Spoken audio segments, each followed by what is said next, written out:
नमस्कार, मैं आंकड़ा पंचनामा में आप सभी का स्वागत है। मैं हूं सुमित। एक कमज़ोर दिन, जबकि फर्स्ट हाफ में मार्केट्स फिर भी थोड़ा स्टेबल थे, लेकिन सेकंड हाफ तक आते थे मार्केट्स के अंदर बिकवाली थोड़ी ज़्यादा गहराई और बिकवाली थी बैंक निफ्टी में। करीब 12 में से 9 शेयर बिकवाली में रहे।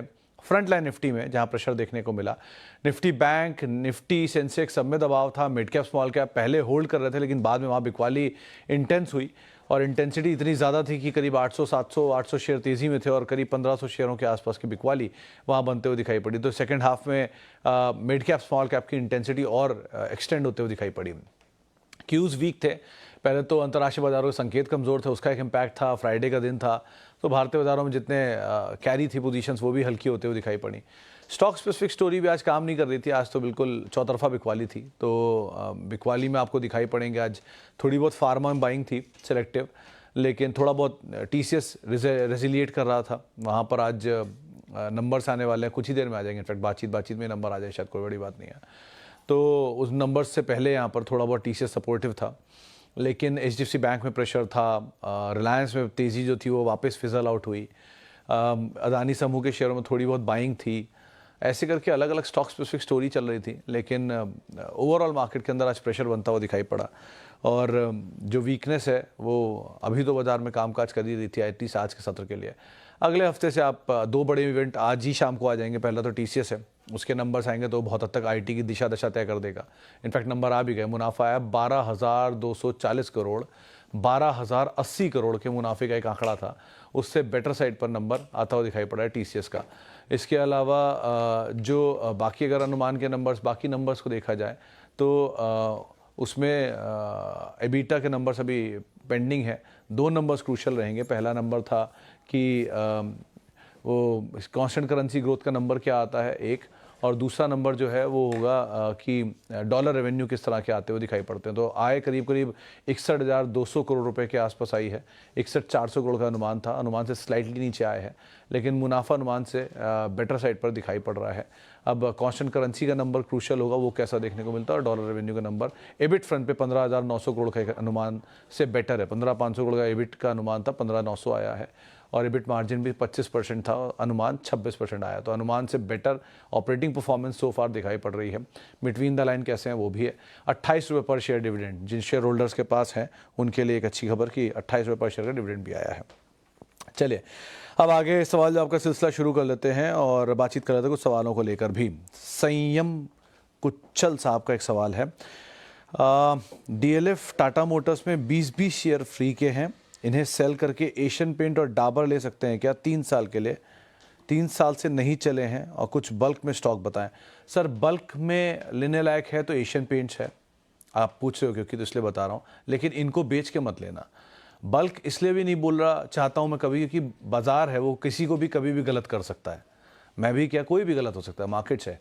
सो इसीलिए बल्क में कभी जाने की राय किसी को नहीं देता मैं, क्योंकि हो सकता है यहाँ पे आप ले लो, शेयर बाजार और नीचे आ जाए, फिर आप बोलोगे कि आपने दिला दिया, नीचे आ गया। तो आप, मैं गलत होने के लिए हमेशा तैयार हूँ, इसलिए आप लोगों को भी प्रिपेयर करके रखता हूँ कि आप भी थोड़ा गलत होने के लिए तैयार रहो। बेटर इस थोड़ा रियलिस्टिक होने में कोई बुराई नहीं है। तो अगर मान लीजिए आप बल्क लेने की गुंजाइश देख भी रहे हैं एशियन पेंट्स में, तो आप ये कर सकते हैं कि अपना आधा हिस्सा यहाँ डाल दीजिए और छोटे छोटे चंक के लिए हिस्से तैयार रखिए। किसी किसी फॉल में हल्के हल्के फॉल आए भले ही, उनको आप ऐड करिए। जहाँ पर बहुत ज़्यादा बुरे दौर देख रहे हो, जिनको कोई नहीं पूछ रहा और हर इन्वेस्टर को नापसंद आ रहा है जो स्टॉक अच्छी क्वालिटी का, ऑब्वियसली उनको आप पहले प्रेफरेंस दो, वो ज़्यादा बेटर सिचुएशन में है। तो एशियन पेंट इसलिए मैंने नाम लिया कि वो बहुत साल से चला नहीं है, 3 साल से एक ही जगह पर है। इसमें जी एंटरटेनमेंट नहीं आता, जी एंटरटेनमेंट 16 साल से वहीं पर ही है, 18 साल से, तो उसको तो मत ही लगाना हाथ, क्योंकि वहाँ पर कोई कुछ नहीं बदलाव होने वाला। लेकिन एशियन पेंट्स या इवन डीवी स्लैब, इनमें आप समय दे सकते हो। एचडीएफसी बैंक, इनमें कोई प्रॉब्लम नहीं है। एचडीएफसी बैंक थोड़ा चल गया नीचे से, लेकिन अदरवाइज वापस नीचे मिल जाए ज़्यादा बेटर है। अपनी एग्जिस्टिंग पोजीशन से निकल के उनमें जाना ये लॉजिकल नहीं दिख रहा है। सो उसको आप एक बार को देख लेना। आगे बढ़ते हैं और इंश्योरेंस स्पेस में sir HDFC life is better. तियास साहब, दो आईसीआईसीआई प्रूडेंशियल भी ख़राब नहीं है, लेकिन बेटर इज, अगर आप शेयर के हिसाब से सोचोगे तो आईसीआईसीआई प्रूडेंशियल इज़ बेटर। अगर आप कंपनी के हिसाब से सोचोगे तो एचडीएफसी लाइफ इज़ बेटर, क्योंकि उसके पास ज़्यादा बड़ा मार्केट शेयर आ रहा है कंपेरेटिवली आईसीआईसीआई प्रूडेंशियल के। लेकिन वैल्यू वाइज सस्ते और महंगे के हिसाब से अगर आप सोच रहे हो तो HDFC लाइफ थोड़ा महंगा है, ICICI प्रूडेंशियल कंपेरेटिवली थोड़ा सस्ता है, SBI life and ICICI Prudential. So आपने HDFC लाइफ ले रखा है या ICICI प्रूडेंशियल होल्ड, आप दोनों ही कर सकते हो, but better position ICICI prudential है ऑब्वियसली। लेकिन अब अच्छे अर्निंग देगी HDFC लाइफ तो शायद वैल्यू सस्ते हो जाए। सो ये कुछ केविएट्स हैं, बट इस सेक्टर में दोनों कंपनियां खराब नहीं है, एटलीस्ट ये मैं कह सकता हूँ। ओके, आगे बढ़ते हैं। Sumit ji, Exide and Jamuna Auto current भाव में ले सकते हैं क्या? BBC वर्ल्ड वाइड जी का सवाल है। सर, पहली चीज़, एक्साइड इसलिए मत लो क्योंकि वो बहुत चल चुका है, पहली बहुत साफ राय है इसमें। जमुना ऑटो ले सकते हो, बहुत पुरानी कंपनी है, आज की कंपनी नहीं है, काफ़ी पुरानी कंपनी है इनफैक्ट। इवन सोना कॉमस्टार भी ले सकते हो। अब एलॉन मस्क साहब अगर इंडिया में आ रहे हैं, EVs को लेके कामकाज होता है, एक्सपेंशन होता है, तो एंसिलरीज इंडिया से ही जाएंगी। मेजरली कोई ना कोई तो सप्लायर बनेगा ही। सो अगर ऑटो को लेके कुछ काम हुआ तो इस तरह के सप्लायर, प्रिकॉल, ये बॉश, ये सब कंपनियां खराब नहीं, मदरसन ऑलरेडी प्लेयर्स हैं बड़े बड़े, तो इन सब पे आप वैसे नज़र रख सकते हो। लेकिन अदरवाइज एक्साइड केस में बस एक ही चीज़ बोलूँगा कि चला बहुत है, इसलिए आप इसे अवॉइड करो। नीचे मिल जाए तो बात अलग है, क्योंकि 3 दिन के अंदर ही ये शेयर एग्जॉर्बिटेंट चला है, 17% चला, फिर 8% चला, फिर 4% चला। तो इस तरह की तेज़ी से दिखा दिया, तो थोड़ा सा एक बार को आप संभल के कॉल लेना इसमें। Jamuna auto is fairly good.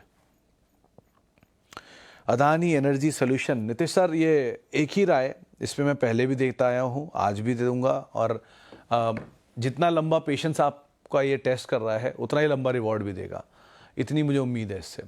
आप ऐसे समझिए कि 760 आपका एक क्रूशियल सपोर्ट जोन है, 1030 पहला सपोर्ट जोन है, 1030 निकल गया, 760 का स्टॉप लेके आप जब तक बने रह सकते हो बने रहिए। विद टाइम ये आपको अपने आप रिवॉर्ड दे देगा। रेंज के अपर एंड पर आके काम काज कर रहा है अब ये 1100 के आसपास, 1120 1130 घूम जाता है दिन भर में एक बारी, और वापस नीचे चला जाता है 1080 के रेंज में। तो 1160 के ऊपर क्लोजिंग, 1160-70 के ऊपर क्लोजिंग मिल जाए तो इस स्टॉक में एक नया मोमेंटम गैदर होना चाहिए आइडियली टेक्निकली। लेकिन अदरवाइज 760 का एक क्लोज स्टॉप लॉस आपके लिए हमेशा ये है, वो आपका पेरेनियल स्टॉप लॉस है, उसके साथ आप जितने समय तक होल्ड करना चाहो होल्ड कर सकते हो। रिस्क कम है यहाँ पर, एटलीस्ट नंबर्स के ऊपर नज़र रखिए, ग्रुप के अलग अलग एक्सपेंशन के ऊपर नज़र रखिए और बने रहिए, ज़्यादा बेटर है। ओके, आगे बढ़ते हैं और कुछ और सवालों को भी शामिल कर लेता हूँ। किधर गया?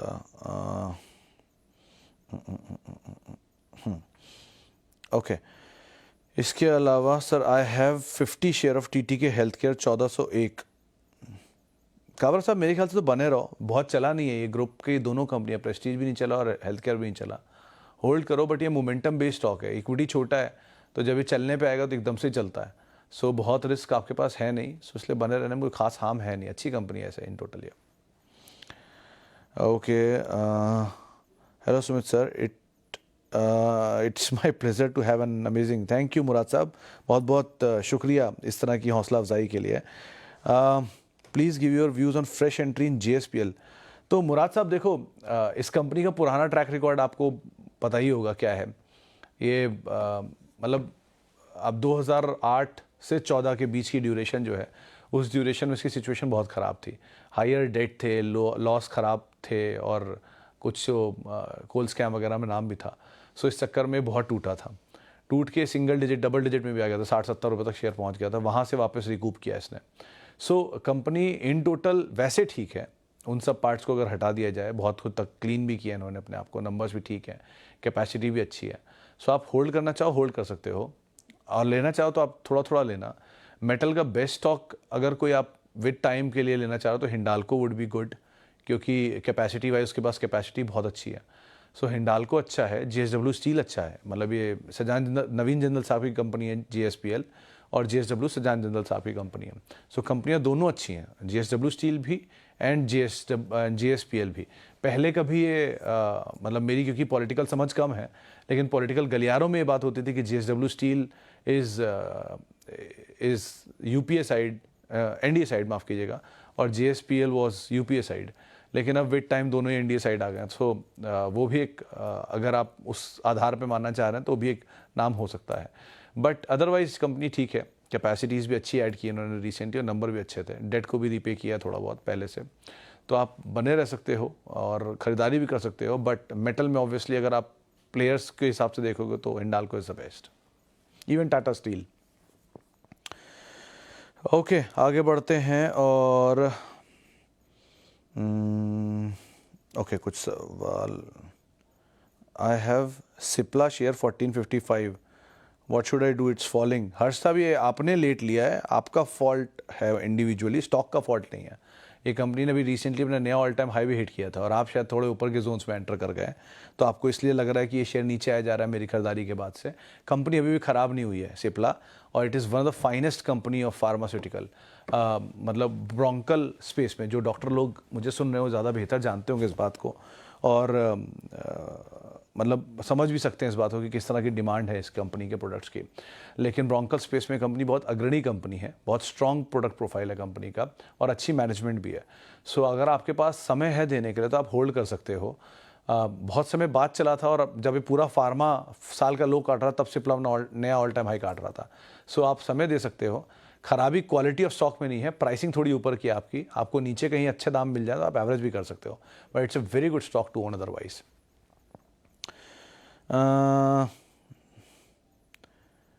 आसिफ जी का सवाल है कि Sumit ji please suggest some undervalued stocks right now. Asif ji आप एक बात बताओ, मतलब मैं कोई दिव्य दृष्टि लेकर तो पैदा हुआ नहीं हूँ कि मेरे को कुछ ऐसा दिख जाएगा जो किसी को नहीं दिख रहा। मार्केट है, everybody knows very well, I am just a small part of it. तो बाजार में सबको ही वैल्यू दिख रही है ना, और वैल्यू वाले स्टॉक अगर मैं बोलूँगा तो आपको पसंद भी नहीं आएंगे। एचडीएफसी बैंक में वैल्यू बोलता था, किसी को शायद पसंद आई नहीं आई। आज एचडीएफसी बैंक 200 रुपये पर चला गया तो सबको अच्छा लगने लग गया, नए ब्रेकआउट दिख रहे हैं उसमें। HDFC bank still it's value 1, 17 के मल्टीपल पे स्टॉक कामकाज कर रहा है, देश का सबसे बड़ा प्राइवेट बैंक है। आप कैसे उसे अवॉइड कर सकते हैं, इस फैक्ट को कैसे अवॉइड कर सकते हैं? सबसे बड़ा प्राइवेट बैंक है, चला नहीं है इसलिए वो बुरा हो गया ना, ठीक है, जिस दिन चल जाएगा तो बड़ा हो जाएगा, उसमें क्या है। दूसरा, आप ये इवन डीवीस and Asian Paint is not a bad stock. समय थोड़ा ख़राब है कि बहुत चला है, ये मल्टी बैगर रहे हैं विद टाइम। आज ही मैंने एक लिस्ट ट्वीट किया, पढ़ लेना वहाँ पर, कि देश के सबसे बड़े मल्टी बैगर्स कौन कौन से। उसमें इन दोनों का नाम है, एचडीएफसी बैंक का भी नाम है और एशियन पेंट का भी नाम है। तो इतने बड़े मल्टी बैगर रहे हैं 30 साल में, तो कहीं तो थकेंगे, वही थक रहे हैं। आपको मौका मिल रहा है, नीचे नीचे आराम से एक्यूमुलेट करिए, शांति से रखिए इसको अपने पास। It's a good asset to own one. इनके गेंस की एपेटाइट उतनी बड़ी नहीं होगी जितने आप मिड कैप स्मॉल कैप में देखते आए हैं, but they are good stock. 1 Elecon engineering का दाम मैं देख रहा था, ठीक है, 600 रुपये, 650, 700 रुपये की रेंज में पहुंच गया, वो एक अच्छी कंपनी है। अगेन चला वो भी बहुत है, तो उसको कूल ऑफ होने में या कूल ऑफ के बाद एक कंसोलिडेशन में समय लगेगा, लेकिन चल सकता है। सो फेयरली आपके सामने बहुत सारे नाम होंगे जो कि अच्छे वैल्यू पर है, लेकिन आपकी खुद की नज़ारे बदल जाते हैं ना, नज़रें बदली नज़ारे बदले, तो वैसी जैसी नज़रें बदलेंगी नज़ारे बदल जाएंगे तुरंत। तो अभी आपको एचडीएफसी बैंक बुरा लग रहा था 1380, 1420 रुपये पे, आज 1600 रुपये पे सबको अच्छा लगने लग गया, 1560 रुपये पे। 200 रुपये चलते एचडीएफसी बैंक की वैल्यू निकल आई अंदर से, तो मेरे को तब भी अच्छा लग रहा था, आज भी अच्छा लग रहा है। टीसीएस आज अच्छे नंबर दे दिया, 4000 रुपये आ गया, मुझे 2900, 3000, 3200 भी टीसीएस अच्छा लग रहा था, आज भी अच्छा लग रहा है, और अभी भी बहुत अच्छा लग रहा है। इनफैक्ट टीसीएस में एक बहुत बड़ी पोटेंशियल बाकी है।